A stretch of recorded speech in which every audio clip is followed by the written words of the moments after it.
reunirnos en su nombre para adorarlo, para aprender más de su palabra y para seguir estudiando lo que Dios hizo a nuestro, a nuestro favor.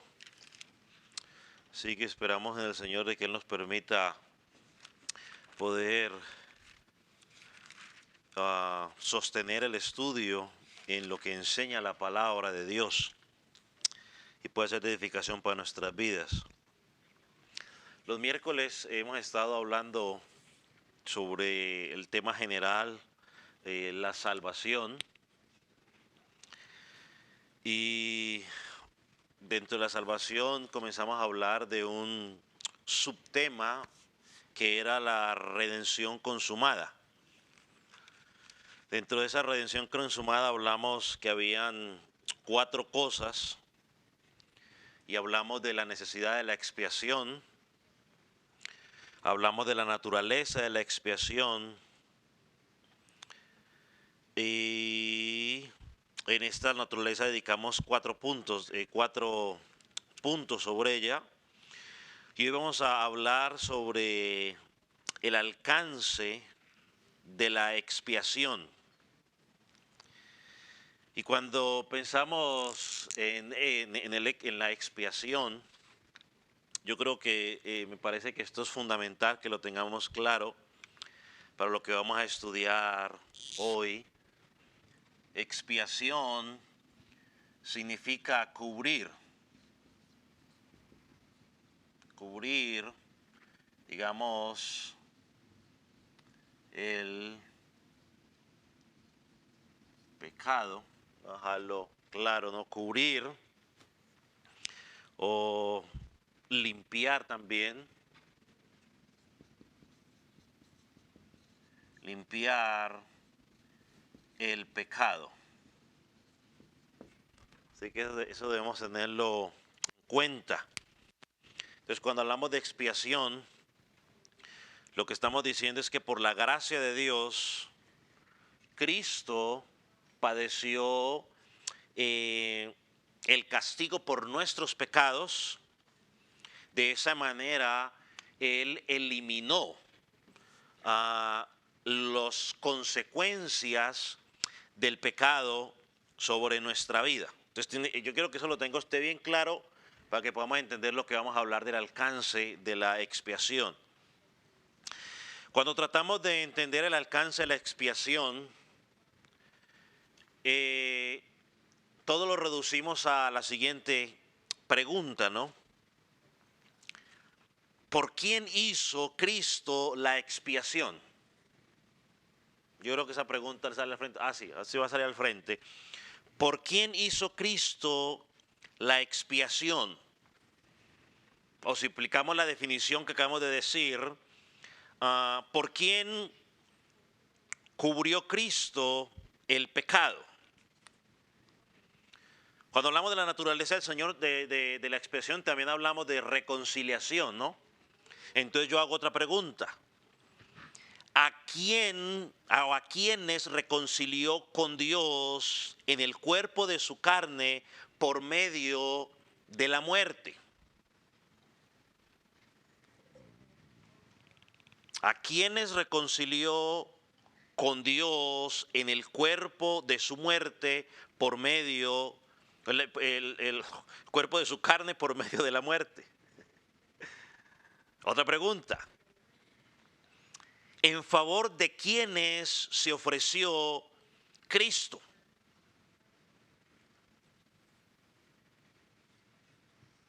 Hablamos también del sacrificio, ¿cierto? Entonces la pregunta sería, ¿el sacrificio de Cristo a favor de quienes propició la ira de Dios?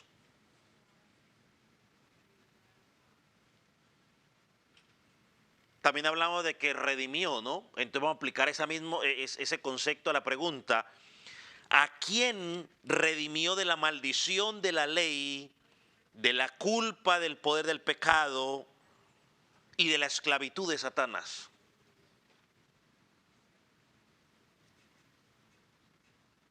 Otra forma, o si la queremos poner mucho más fácil la pregunta, yo quería hacer las preguntas basado en lo que ya hemos estudiado hasta ahora, es ¿por quién murió Cristo?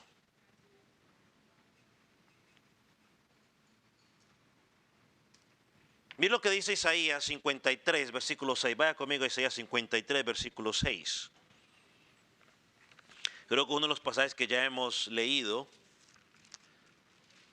Isaías 53, versículo 6.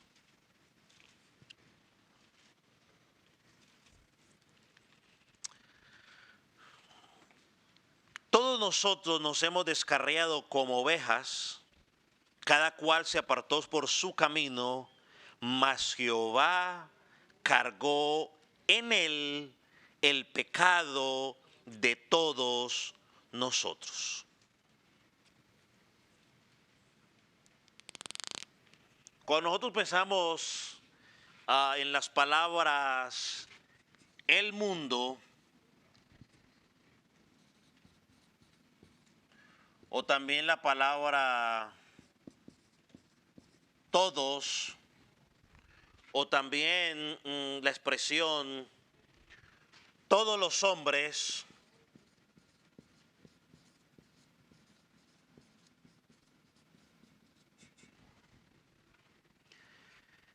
es bueno que entendamos que en la Escritura no siempre significa cada miembro de la raza humana. Cuando leemos estas palabras, no siempre significa cada miembro de la raza humana. Cuando nosotros tratamos de contestar la pregunta, ¿por quién murió Cristo? ¿O a quiénes redimió Cristo de la maldición de la ley? Siempre hay dos posturas para contestar esa pregunta. La primera posición, si me permite llamarlo de esa manera, es la que quizás la gran mayoría de los cristianos han adoptado. Dice que la salvación está limitada en su eficacia. Es decir, Cristo al morir en la cruz nos dejó en una posición para alcanzar salvación y depende de cada uno si quiere creer o no quiere creer. Eso es lo que normalmente casi todos decimos, es que depende del que quiere creer, crea, el que no, pues no cree. Ahora, esta posición o esta enseñanza sobre quién pone el control de las cosas, ¿Dios o el hombre? Bueno, en esta posición el control no está en Dios, el control está en el hombre. El hombre decide.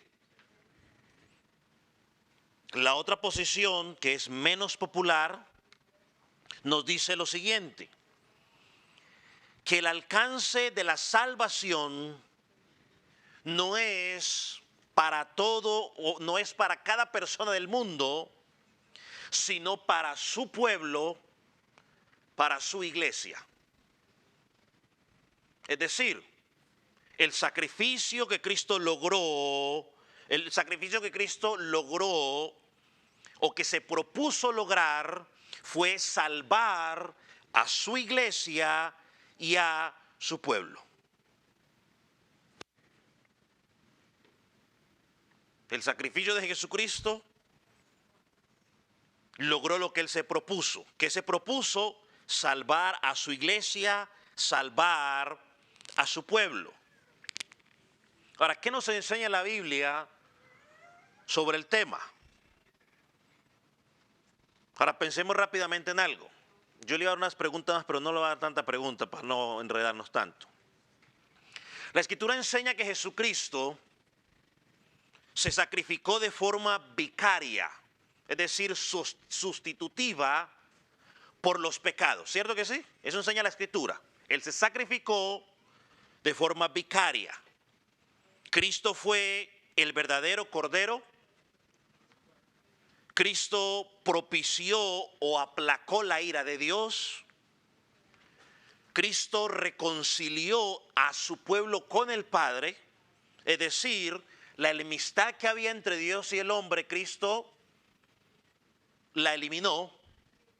Y Cristo con su muerte en la cruz, ya lo estudiamos semanas atrás, creo la semana pasada, nos redimió de la maldición de la ley. Entonces, cuando pensamos en la muerte de Jesucristo, si Cristo hubiera, ¿cómo lo digo? Propiciado, a ver, bueno, leámoslo puesto aquí. Si Cristo hubiera muerto por los pecados de todo el mundo, es decir, de cada persona del mundo, no debería haber gente en el infierno. Hombres como Judas, como Faraón, como Pilato, entre otros, no deberían estar allí. Porque hasta donde hemos entendido por la Escritura, en la cruz del Calvario, Cristo pagó el castigo, ¿cierto? Y los que van al infierno, ¿a qué van? A pagar el castigo.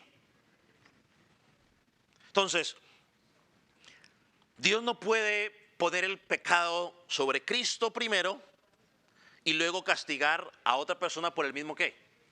Pecado. Eso no se puede hacer. Por eso fue que Jesucristo fue a la cruz a cargar o a pagar por ese pecado.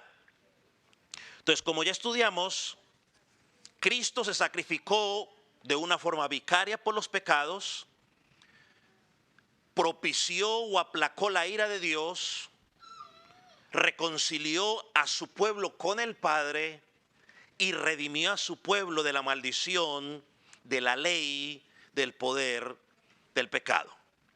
Entonces, si entendemos estas verdades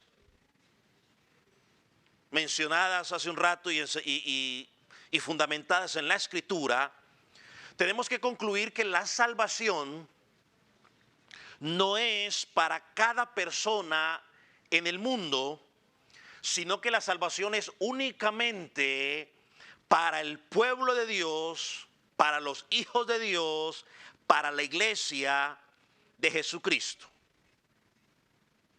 Y vamos a mirar qué dice la Escritura. Por ejemplo, el Evangelio de Juan, usted puede ir a buscarlo, comienza de una forma diferente a los demás evangelios.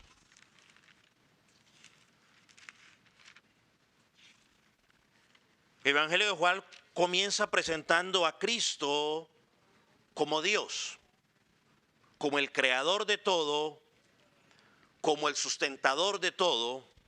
Lo presenta como el verbo. Miren lo que dice Juan 1:1.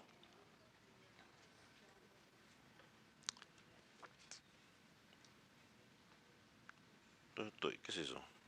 Juan 1:1. Dice, en el principio era el verbo, y el verbo era con Dios, y el verbo era Dios. Uno de los pasajes que más utilizamos para probar la divinidad de Jesucristo. Versículo 3, miren lo que dice. Todas las cosas por Él fueron hechas, y sin Él nada de lo que ha sido hecho fue hecho. Cuando usted empieza a leer el Evangelio de Juan, una de las formas en que está estructurado el Evangelio, nos permite ver que había un deseo por el autor de exponer el mensaje de salvación. Si usted quiere que alguien vea el poder de Dios moverse en la salvación, hay que llevarlo a que lea Juan, el Evangelio de Juan.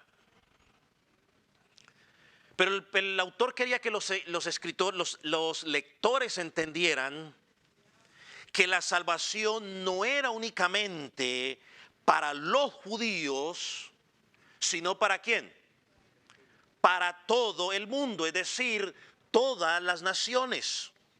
Y que todas las naciones tenían que darse cuenta de esa realidad, especialmente los que estaban en ese tiempo pues influenciados por la cultura griega romana. Hay algo interesante, el Evangelio de Juan, según la concordancia, dice que la palabra mundo aparece 59 veces en el Evangelio de Juan. El evangelio que le sigue, donde más usa la palabra mundo, es Mateo. Y la usa solamente 11 veces. El evangelio de Juan aparece 59 veces el uso de la palabra mundo. Ahora, ¿cuál era la idea? Bueno, la idea era de quitar esa idea errónea que muchos tenían, que el evangelio era únicamente para el pueblo judío. Si usted va al final del Evangelio de Juan, Juan capítulo 20, versículo 31, mire cómo lee. 20:31.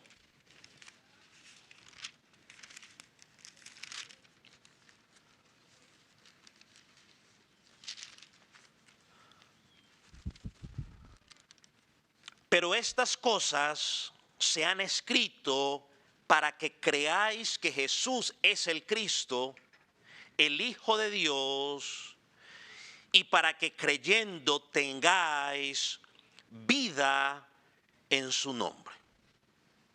Entonces, en el Evangelio de Juan encontramos dos aspectos en cuanto al sacrificio de Jesucristo. En primer lugar, encontramos las implicaciones universales del Evangelio, o el alcance universal del Evangelio. Y en segundo lugar, vemos que la salvación es para un pueblo en particular. En primer lugar, las implicaciones, o sea, el alcance universal del Evangelio. Y en segundo punto, que es una salvación para un pueblo en particular. Vamos a Juan 1:29. Para que miremos que no hay ninguna contradicción, porque se pueden armonizar estas dos cosas, claro que sí. Vamos a ver qué dice Juan 1:29. Juan el Bautista está comenzando su ministerio y miren lo que dice. El siguiente día vio Juan a Jesús que venía a él y le dijo: he aquí el Cordero de Dios que quita el pecado del mundo. ¿Qué vemos en esas palabras del apóstol Juan? Perdón, de Juan el Bautista. Él está haciendo un anuncio de que ya no se iban a necesitar más sacrificios en el templo. ¿Por qué? Porque él dice: he aquí, apuntando a Jesús, he aquí el verdadero Cordero. Y ahí él revela su propósito de Cristo. Dice: él es el Cordero que va a quitar el pecado del mundo. Ahora, yo creo que recuerde algo. En el Antiguo Testamento, los sacrificios eran solamente ¿para quién? ¿Para quién? Los judíos. Era únicamente los judíos los que ofrecían sacrificio, y todos aquellos que sabían que unidos estaban en medio de ellos. Pero Juan el Bautista aquí está apuntando que el Cordero verdadero ya no era únicamente para los judíos, sino ¿para quién? Para todo el mundo. ¿Para todas qué? Las naciones. Ya no estaba limitado a una sola nación. Y además dice: ese Cordero va a quitar la culpa y nos limpiará de toda maldad. O sea que el Cordero ya no era únicamente para el pueblo judío, sino para todo el mundo. Es decir, ya no está limitado a una nación en particular. Ahora vamos a Juan 3:16. Creo que ese no lo conocemos. La gran mayoría de cristianos conoce ese versículo. de memoria, y yo me atrevería a decir que quizás algunos que son simpatizantes del cristianismo hasta se lo deben saber. Pero miren lo que dice Juan 3:16. Porque de tal manera amó Dios al mundo que ha dado a su Hijo unigénito para que todo aquel que en él cree no se pierda, mas tenga vida eterna. Ya lo estudiamos en su momento y dijimos que este versículo, en su contexto inmediato, es decir, qué es lo que hay en medio de antes y después, o por lo menos antes de ese versículo. ¿Qué es lo que hay antes de ese versículo? Al principio de Juan, ¿qué es lo que hay? Bueno, es la conversación entre ¿quién? Cristo y Nicodemo. ¿Quién era Nicodemo? Era un judío, era un fariseo de los principales que no entendía la salvación. Para este hombre, nacer de nuevo para poder ver el reino de Dios por la obra del Espíritu Santo era algo incomprensible. Él no podía entender. Entonces Juan nos presenta a Cristo como aquel que iba a ser levantado para salvación para toda persona que creyera. Pero aquí hay que dejar algo siempre claro. Solo el Espíritu Santo puede hacer que creamos en el Señor. Téngalo bien claro. Es el Espíritu Santo de Dios que hace que las personas crean. ¿Por qué decimos esto? Bueno, ahorita lo digo por qué. No son nuestras estrategias, no es la música, no es las luces, no es dar comida, no es hacer obras de caridad, no es ni siquiera por obligación. O sea, no podemos obligar a la gente a que acepte o que confiese a Jesucristo. No se puede.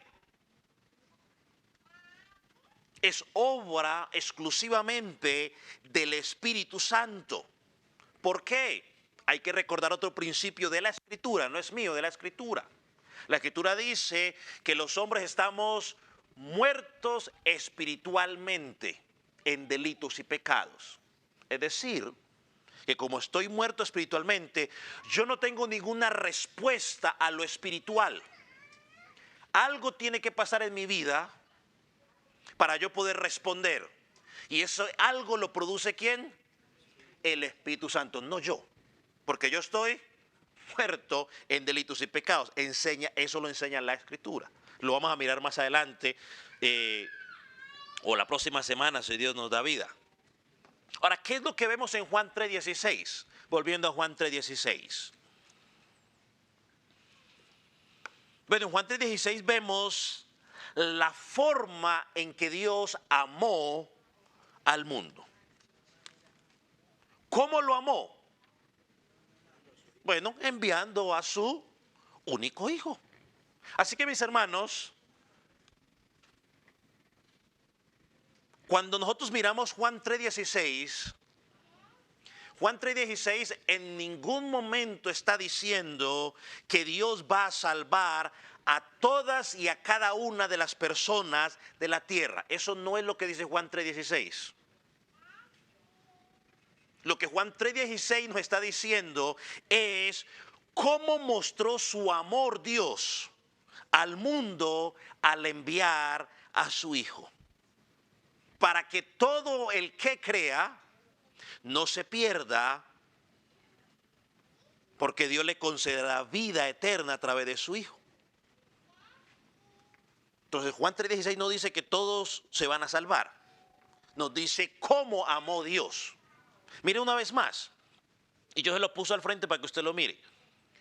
¿Cuál es la motivación en Juan 3:16?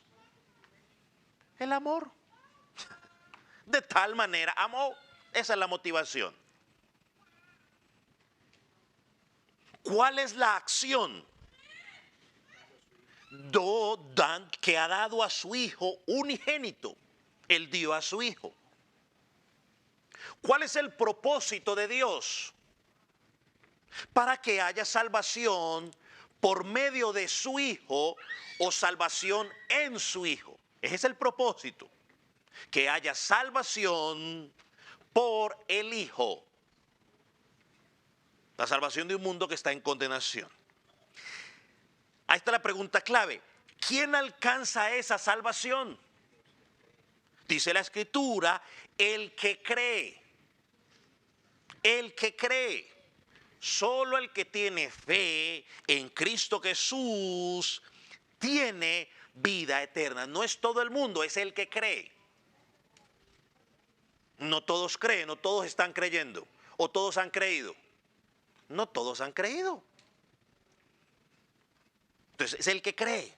Ahora la palabra mundo, yo creo que tenemos que entenderla, mundo, aquí mundo, como la humanidad caída. Hombres de toda lengua, raza y nación.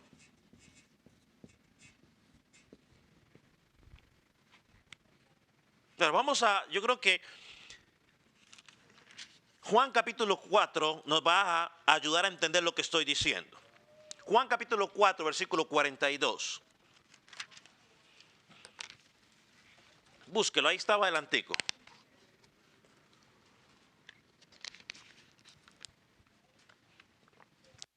Juan 4, 42. Esta es la mujer samaritana que luego se fue, si me permite la expresión, digámoslo así, pues, digamos, a evangelizar, pues, a compartirle a los demás. Y miren lo que les dice. O no, cuando ella regresa, perdón, los hombres, luego de escuchar, dice, y decían a la mujer, o sea, les estaban contando a ella, ya no creemos solamente por tu dicho, porque nosotros mismos hemos oído, y miren lo que dice, y sabemos que verdaderamente este es el Salvador del mundo, el Cristo. Es decir, no solamente de los judíos, sino de los pecadores de todas las naciones. Yo le hago una pregunta. ¿Bajo qué contexto se están diciendo estas palabras? Creemos que es el Salvador del mundo. ¿Bajo qué contexto? ¿Cuál es el contexto inmediato de la conversación de estos hombres con esta mujer? ¿Alguien se le viene a la mente? Que los judíos no se llevaban muy bien con los samaritanos. Bueno, vamos por ahí, va a estar cerquita. Pero ¿cuál es el contexto? La plática de Jesús con ella y que ella fue y le dijo. Ok, el contexto, mis amados, es un contexto samaritano. ¿Quiénes eran los samaritanos? Mi hermano Jeremías dijo que no se llevaban con los judíos, ok. ¿Quiénes eran los samaritanos? Realmente eran judíos que habían sido expatriados, porque era una mezcla, era un pueblo mixto, No los querían, judíos con paganos. eran rechazados, eran considerados como paganos. Es más, la ruta más corta para llegar a Galilea tenían que pasar por Samaria.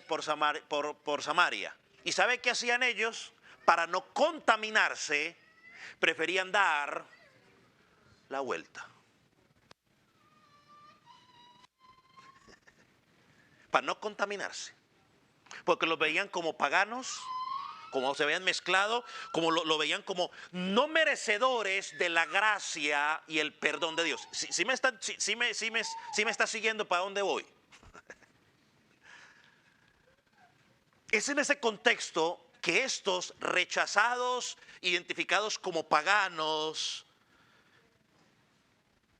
exiliados de las promesas, ahora están diciendo, creemos y entendemos que Él es el Salvador del mundo.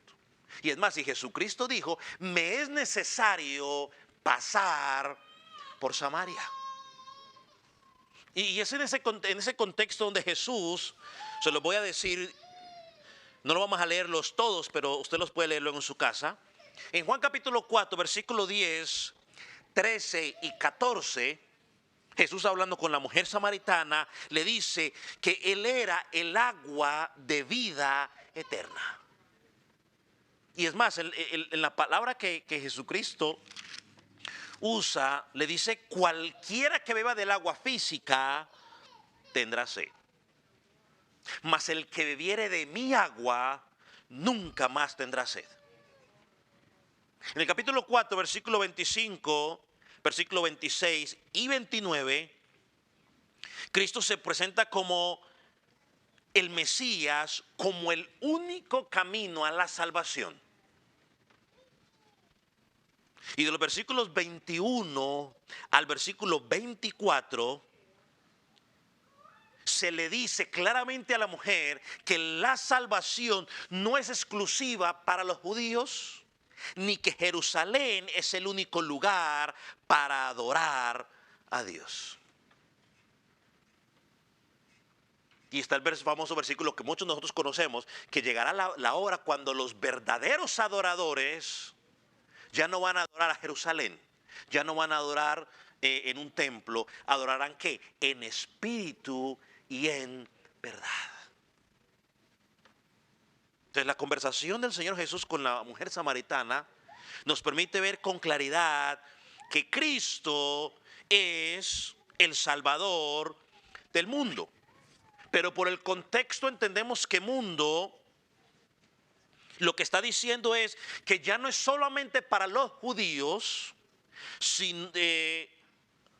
sino para todos. En este caso, aún hasta los samaritanos. Y viene el versículo que leímos, los samaritanos dijeron, creemos que Él es el Salvador del mundo, es decir, de todas las naciones. No hay otro. Ahora vamos a Juan capítulo 6. Y mire que lo estamos sacando de las palabras del Señor Jesús. 6:51.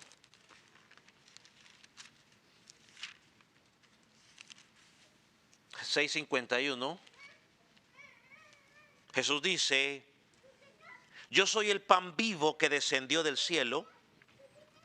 Si alguno comiere de este pan, vivirá para siempre. Y el pan que yo daré es mi carne, la cual yo daré por la vida del mundo. De la misma manera como la comida y la bebida física que usted y yo comemos todos los días trae sustento físico a nuestro cuerpo, a nivel espiritual debemos depender de la muerte de Cristo para una vida espiritual. Y ese comer su cuerpo, o el pan que es su cuerpo, no está hablando tanto en sí de la cena del Señor o que nos vamos a volver carnívoros. No, ese comer es que creer. Hay que creer en su obra y Él dará vida eterna. Entonces, ¿quiénes son los que obtienen ese beneficio en la muerte de Cristo? Versículo 35, ahí mismo en el capítulo 6 de Juan. Y Jesús le dijo, yo soy el pan de vida, el que a mí viene nunca tendrá hambre. El que en mí cree, y el que en mí cree nunca tendrá sed. Hay que acudir a Cristo y hay que creer en su obra. Versículo 37. Todo lo que el Padre me da, vendrá a mí. Y el que a mí viene, no lo echo fuera. Versículo 38. Porque he descendido del cielo no para hacer mi voluntad, sino la voluntad del que me envió. Versículo 40. Y esta es la voluntad del que me envió. Mírelo. Que todo aquel que ve al Hijo y cree en Él, tiene vida eterna, y yo lo resucitaré en el día postrero. Y en el versículo 44 el Señor Jesucristo añade algo más. Ninguno puede venir a mí. Ninguno puede venir a mí si el Padre que me envió no lo trajere. Por eso es que a la gente no se le puede obligar. Repita conmigo, o haga esto, haga lo otro. Porque no, porque es que no es obra nuestra. Si el Padre no lo trajere, no puede venir a mí. Versículo 45. Escrito está en los profetas, y serán todos enseñados por Dios. Así que todo aquel que oyó al Padre y aprendió de Él, viene a mí. Y termina el versículo 47. De cierto os digo, el que cree en mí tiene vida eterna. Y todos estos pasajes que mencionamos, que menciona mundo, está en el contexto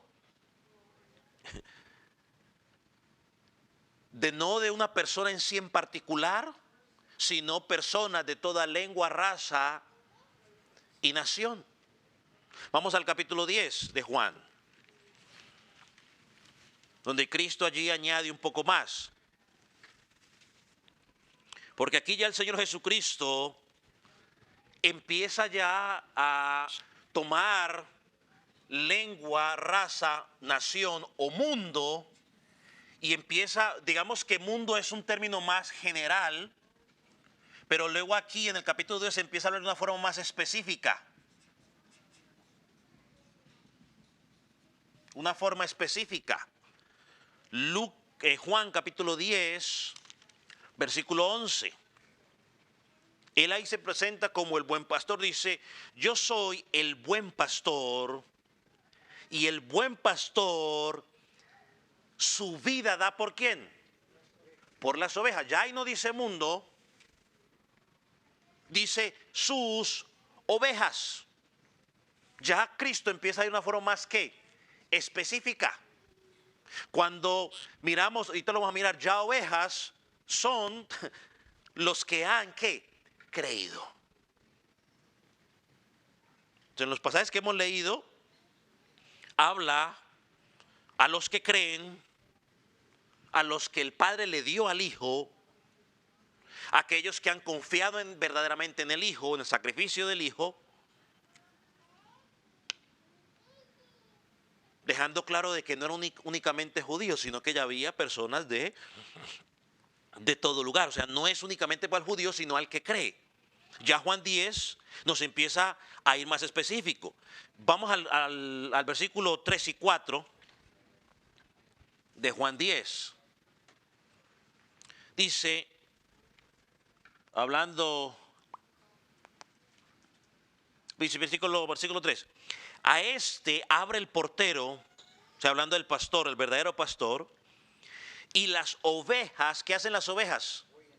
Oyen su voz, y sus ovejas y a sus ovejas llama por su nombre, y las saca. Cuando ha sacado fuera todas las propias, va delante de ellas, y las ovejas le siguen porque conocen su voz. Cristo habla de sus ovejas como su propiedad. Él le da vida a sus ovejas. Y mire cómo la describe el versículo 15 a esas ovejas. Versículo 15 en Juan. Vamos a estar en Juan 10. Cada vez que menciono un versículo va a ser de Juan 10, a no ser de que yo diga otra cosa. Versículo 15. Y dice, así como el Padre me conoce y yo conozco al Padre, mi vida pongo por las ovejas. Ahora mira el versículo 16, porque nos da más claridad. También tengo otras ovejas que no son de este redil. A aquellas también debo traer. ¿Y qué dice? Oirán mi voz y habrá ¿cuántos rebaños?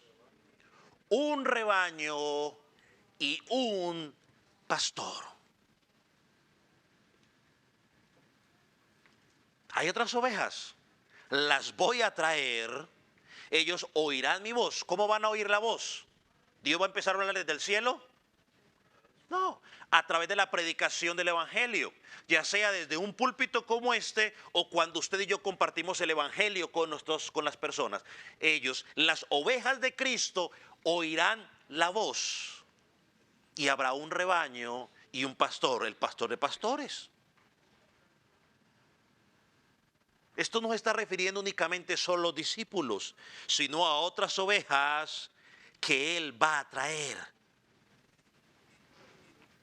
Y se dirige a las ovejas, no a las cabras. Él tiene ovejas. Y dice allí, ¿dónde está el versículo que leímos? ¿No? Él va delante de ellas y sus ovejas lo siguen. Jesús no arría a las ovejas lo siguen. A las que se arrían son las vacas, creo yo no sé mucho de eso, pero a las vacas. Las ovejas siguen al pastor, de pastores, no estoy hablando de mí, estoy hablando de Cristo. Un solo rebaño, uno solo rebaño. Se llama rebaño. Ahora yo creo que tengamos algo en cuenta, mis hermanos.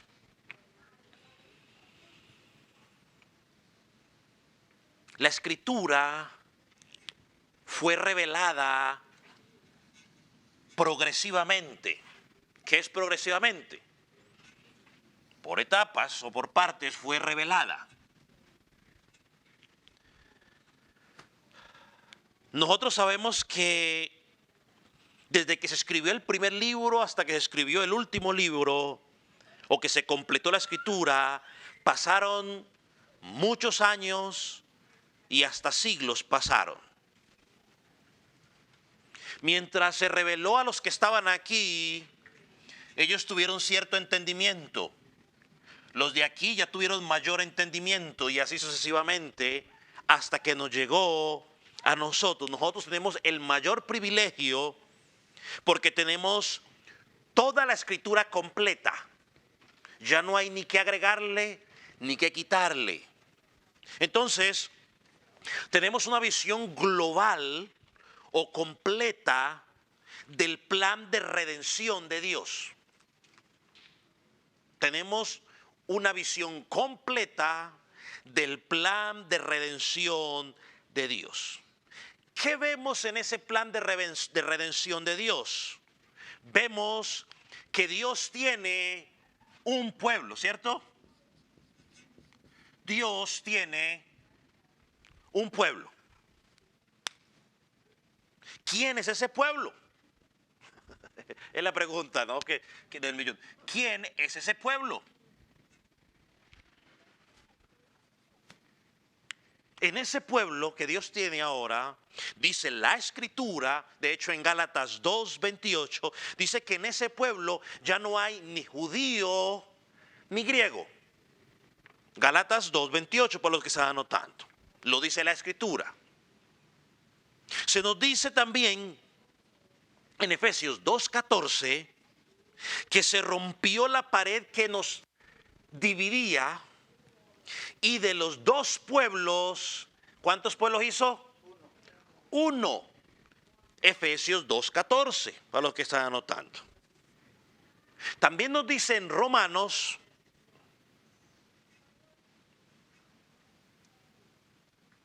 que no todos los que descienden de Abraham son descendientes de Israel. Dice, no todos los descendientes de Israel, son israelitas, dice Romanos. No todos los descendientes de Israel son israelitas, dice él. Ni por ser descendiente de Abraham, todos son hijos. Eso lo dice Romanos capítulo 9, versículos 6 y 8. también nos dice en Gálatas 6:15, Romanos 2 del 25 hasta el 29, que no se trata de circuncisión o incircuncisión.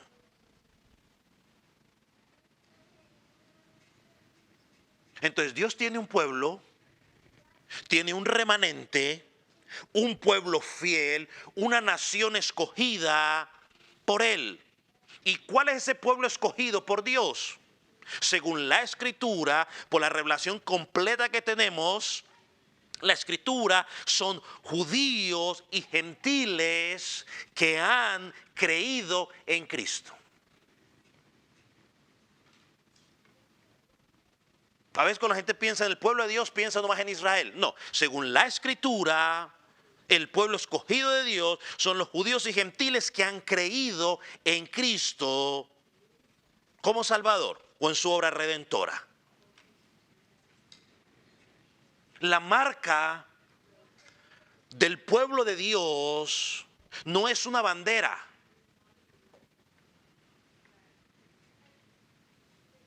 La marca del pueblo de Dios no es el lugar donde nacemos. La marca del pueblo de Dios es nuestra posición ¿en quién? En Cristo. Efesios dice que tenemos el sello del Espíritu Santo, que son las arras, ¿no? El anticipo, la promesa, el anticipo que Él deja de que va a cumplir su promesa. El pueblo de Dios es el pueblo que está en Cristo. Si alguien nace en Jerusalén y niega a Cristo, esa persona no pertenece al pueblo de Dios, aunque haya nacido en Tel Aviv.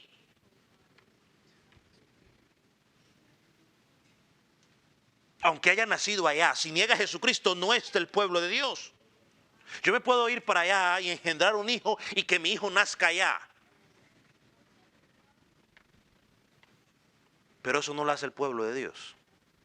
Es más, ni siquiera los hijos biológicos que tengo yo aquí son pueblo de Dios hasta que ellos no confiesen su fe en Jesucristo. Hasta ese momento, mientras tanto, no.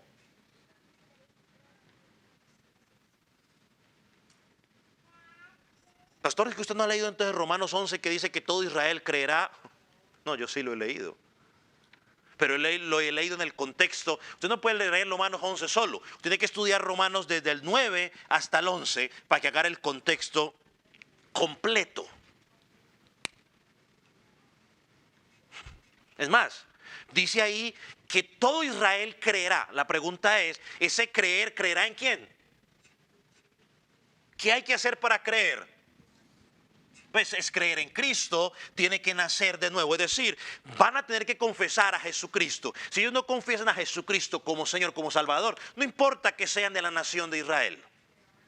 No son parte del pueblo de Dios. Y eso lo enseña la Escritura. Porque la salvación no es por raza, no es por bandera. Es por creer en Jesucristo. Ese es el pueblo de Dios. Es más, le voy a dar un ejemplo. Cuando Jesús se dirige a los fariseos en Juan 8:44, creo que muchos conocemos esa conversación. Jesús está hablando con los fariseos.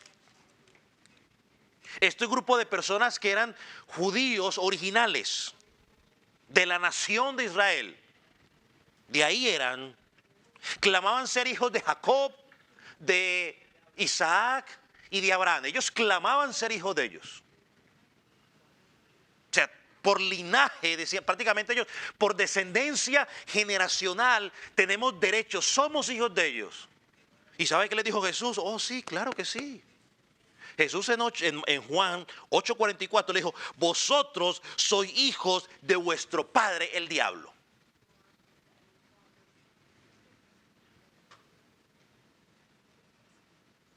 Jesús no lo reconoció como pueblo de Dios. No lo reconoció como hijos de Dios. Aunque estaban ahí en la promesa y toda la cuestión. No. Porque no confesaban a Cristo. Antes más, lo que hicieron fue matarlo. Y Jesús le dijo, ustedes son como sus padres. Pedro también les dijo lo mismo, ustedes son como sus padres que mataron a los profetas.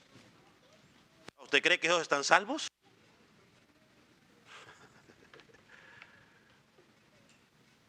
Ahora, mire lo que el mismo Jesús le dice ahora a los fariseos en Juan 10, versículo 26 y versículo 27. Juan 10, versículo 26 y versículo 27.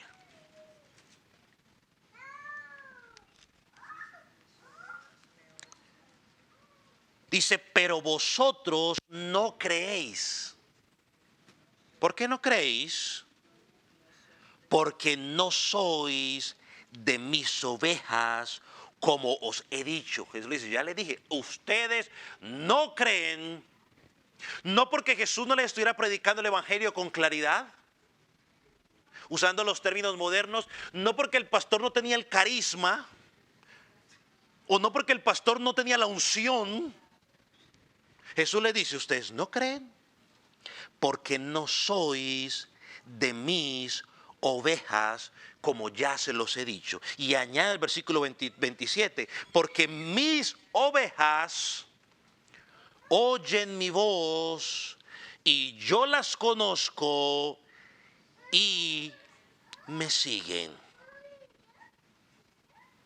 Cristo está hablando a aquellos judíos que no creían en Cristo. Y les dice, ustedes no creen porque ustedes no son mis ovejas. Porque mis ovejas, si oyen mi voz, mis ovejas me van a escuchar. Y yo voy a morir por mis ovejas. Así que el que es de Cristo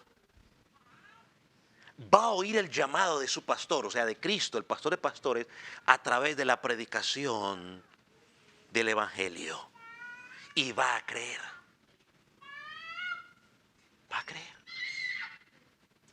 Aunque en algún momento ponga resistencia, porque muchos de los que estamos, bueno, me meto o no meto, bueno, metámonos ahí. Muchos de los que estamos aquí, en algún momento de nuestra vida pusimos resistencia. Yo no creo eso. Cada vez que pienso en eso, yo me acuerdo de las palabras típicas que uno a veces escucha. Yo nací católico y católico me muero, dicen algunos. A mí nadie me cambia mi religión. Y en el día menos esperado, lo agarró el Señor y lo quebró. Y hoy sirven al Señor. No que no. No que no.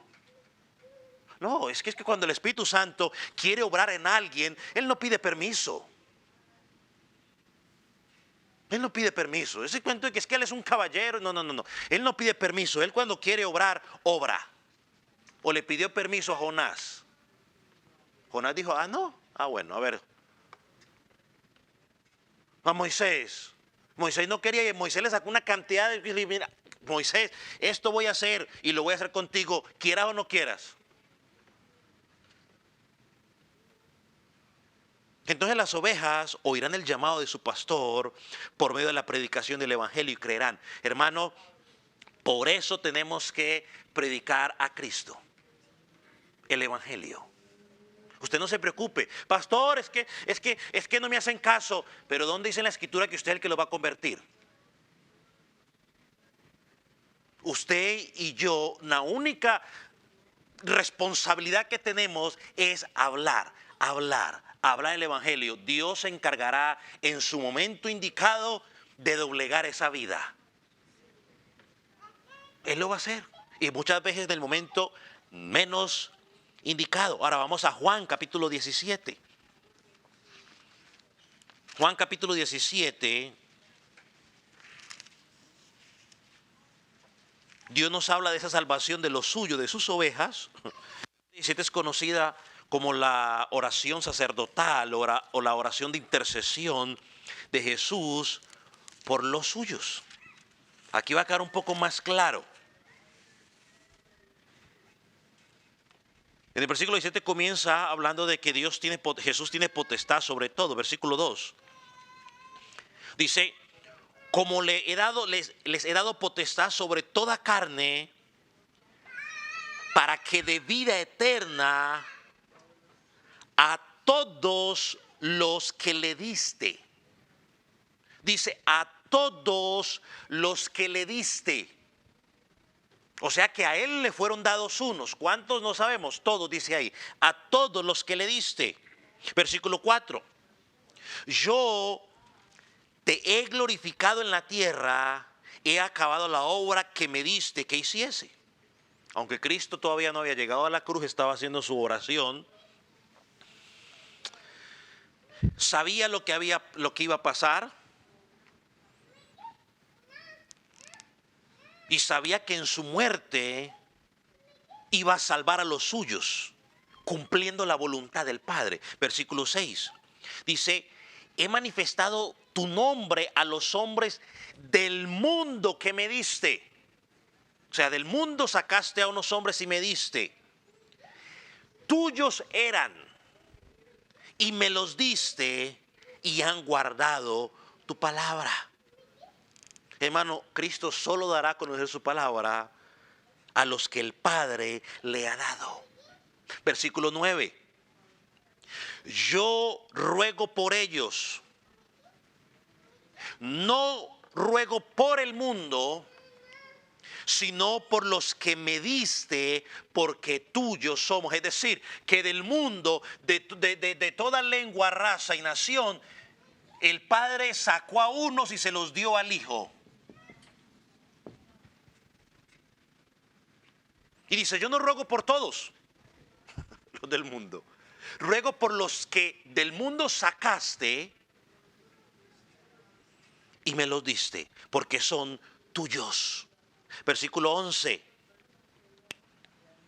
Miren, en el versículo 11 vemos cómo Cristo ruega al Padre por la preservación de los suyos, no por los del mundo. Versículo 11. Y ya no estoy en el mundo, mas estos están en el mundo.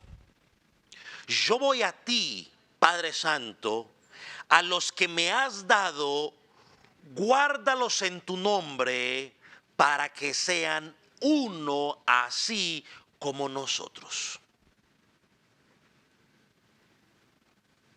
Él no está rogando, intercediendo por el mundo, está rogando por los de él.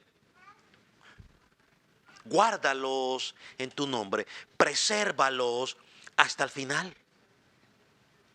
Y hermanos, y si seguimos leyendo, esto no lo leímos en el Juan 10, pero usted lo puede encontrar allí. Ningún hijo de Dios por los cuales Cristo está intercediendo se perderá. La salvación de los hijos de Dios está asegurada por el sacrificio o la obra perfecta y eficaz de Jesucristo en la cruz del Calvario. Él los llamó, Él los justificó, Él los adoptó y Él los glorificó. Está asegurada. Versículo 12. Cuando estaba con ellos en el mundo, yo los guardaba en tu nombre. A los que me diste, yo los guardé. Ninguno de ellos se perdió, sino el hijo de perdición, para que la escritura se cumpliese. Alguien me dirá, no, pastor, es que si ves que está orando solamente por los discípulos. Bueno, lea el versículo 20. Pues dice, mas no ruego solamente por estos los discípulos, sino por quienes ruego. También ruego por los que han de ¿qué? De creer. Por los que han de creer en mí por la palabra de ellos. O sea, por la predicación de los apóstoles, todos los que iban a creer, él dice, yo estoy rogando por ellos. Ese día en el Getsemaní, él estaba orando no solamente por los discípulos que tenía en ese momento a su alrededor o cerquita, que estaban durmiendo, sino que estaba orando por usted y por mí que íbamos a creer. Muchos siglos después. Y hubiera sido un momento perfecto para ellos, Señor, y oro por todo el mundo No, voy a orar por los que van a creer, porque la salvación no es para todo el mundo, es para el que cree. ¿Y quién va a creer? Pues yo no sé. Yo no soy Dios, eso está en los planes de Él. Mi responsabilidad y la responsabilidad suya y mía es simplemente predicar el Evangelio. El Señor aquí está rogando por los que han de creer. Hermano, y si usted hoy está en Cristo, es porque Jesús rogó por usted. Y porque el Padre ha contestado la oración. Él contestó la oración. Y Él rogó por usted simplemente por gracia. Usted no hizo nada. Nada. Nada. Y yo, cuando pienso en esto, yo siempre lo pongo de ejemplo porque quizás los padres me entienden mejor. ¿Qué tiene que hacer un hijo para que usted lo ame?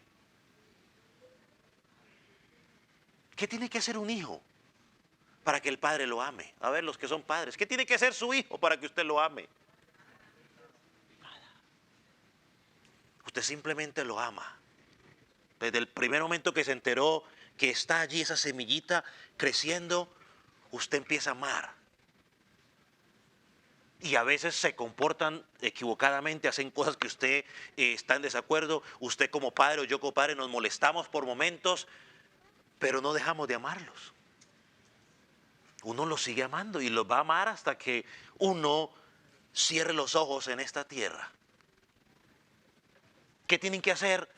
Nada. ¿Qué tuvo que hacer usted para que Dios lo amara? Nada. Simplemente Él por gracia lo amó. Juan 17 nos dice que aquellos por los cuales Él está amando y que está intercediendo o intercedió por ellos, los guarda del mal, los santifica y al mismo tiempo los envía al mundo para que prediquen su palabra. El versículo 22 dice que estamos unidos en Cristo. Versículo 22 dice que veremos la gloria de Dios. Aquí es donde la gente me va a decir, pastor, ¿le falta amor a Dios? ¿Le falta amor? La respuesta es en ninguna manera. Dios es amor y Juan 3:16 nos dice que nos mostró su amor al enviar a su Hijo a morir en la cruz. Ahora recuerde algo. Nadie merecía el perdón. Todos éramos culpables. Todos merecíamos la muerte. No es que Dios creó gente buena y Dios luego los hizo pecar y luego los condenó. No. Dios creó su gente bien y el hombre se dejó influenciar por el enemigo y tomó su decisión y el hombre pecó. El hombre es culpable, el hombre es responsable. Fue Dios, como dice la Escritura, por el puro afecto de su voluntad que perdonó al que Él quiso. Él como Dios de gracia y misericordia dio su gracia y su misericordia al que Él quiso. Creo que Pablo lo explica de una forma diáfana, o sea, clara, en Romanos 6, versículo 16. ¿Sabe qué dice Romanos 6, 16? Dice, así, ¿es 6, 16 o es 10, 16? A ver, ya me entró la duda.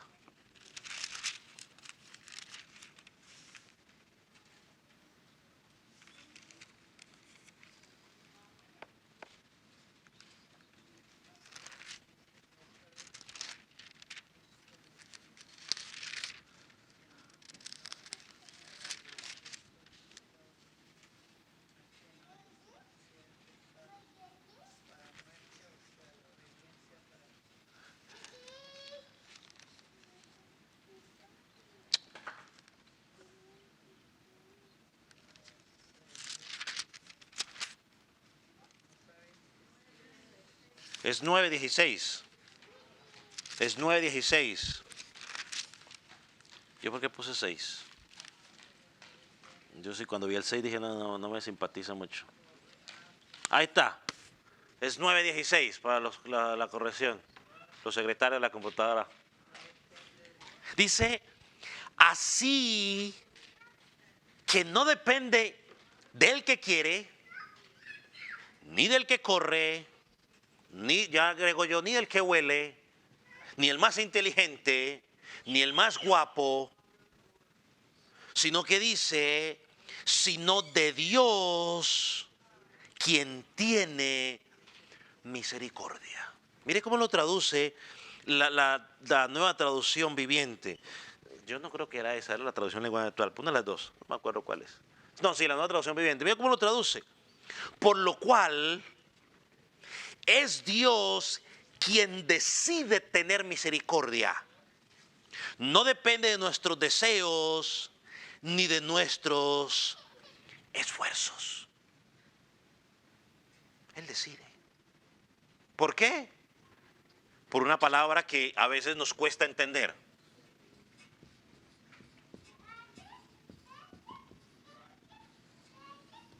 Soberanía. Dios es soberano. ¿Qué es ser soberano? Que no le da cuenta a nadie, que hace lo que le place y no tiene que rendirle cuentas a nadie. Y eso está bien claro en Job capítulo 38, en adelante, hasta el 42.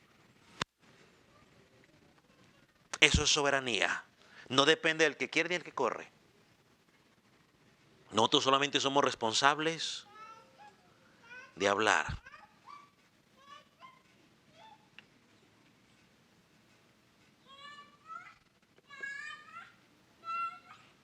Entonces Dios lo escribió claramente en la Gran Comisión, Mateo 28:19. Por tanto, id. Es un mandato, no es una opción. Id. Predicar el Evangelio, ¿a dónde?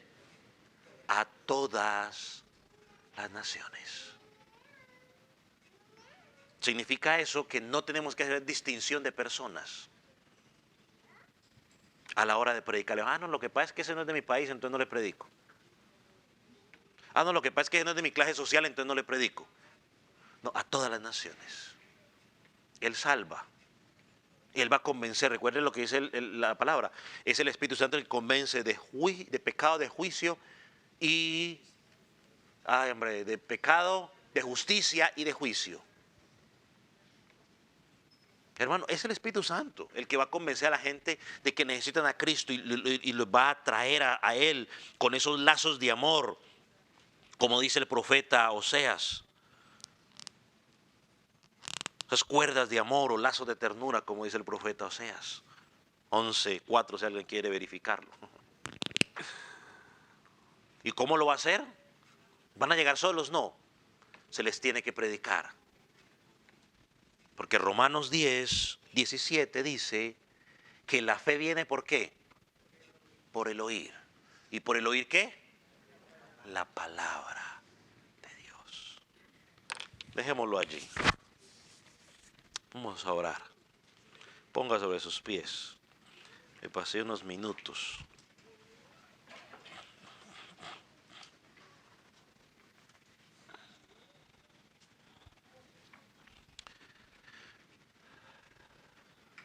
Padre, gracias. Porque tú tienes un solo pueblo. Y ese pueblo es todos aquellos que han creído en Jesús. Gracias porque tú nos permitiste escuchar tu evangelio, porque nos permitiste responder a tu evangelio, porque nos diste vida para poder responder a tu evangelio. Y hoy podemos estar en ti, en tu pueblo. Gracias porque como nuestro pastor nos hablas y nosotros escuchamos tu voz y te seguimos. Señor, líbranos de escuchar otras voces que no sea la tuya. Señor, pero también oramos para que nos dé la fuerza en la responsabilidad que tú nos has dado de predicar tu palabra, para que también puedas alcanzar o para que también aquellos que no te conocen puedan llegar a conocerte. Señor, oramos por esas personas. Señor, para que tu Espíritu Santo les dé el entendimiento de que necesitan un Salvador y que ese Salvador es Cristo. Que ellos puedan confesar, venir a ti en fe y en arrepentimiento. Que ellos puedan empezar a vivir una vida de arrepentimiento. Señor, que puedan vivir de acuerdo a tu palabra. Oh Espíritu Santo, obra en sus vidas. Convéncelos. Y danos a nosotros el denuedo, danos la capacidad de seguir predicando tu palabra a tiempo y fuera de tiempo. Danos la paciencia para seguir predicando. Señor, y que ellos crean en tu tiempo perfecto. Padre, gracias. En el nombre de Jesús. Amén. Puede tomar asiento.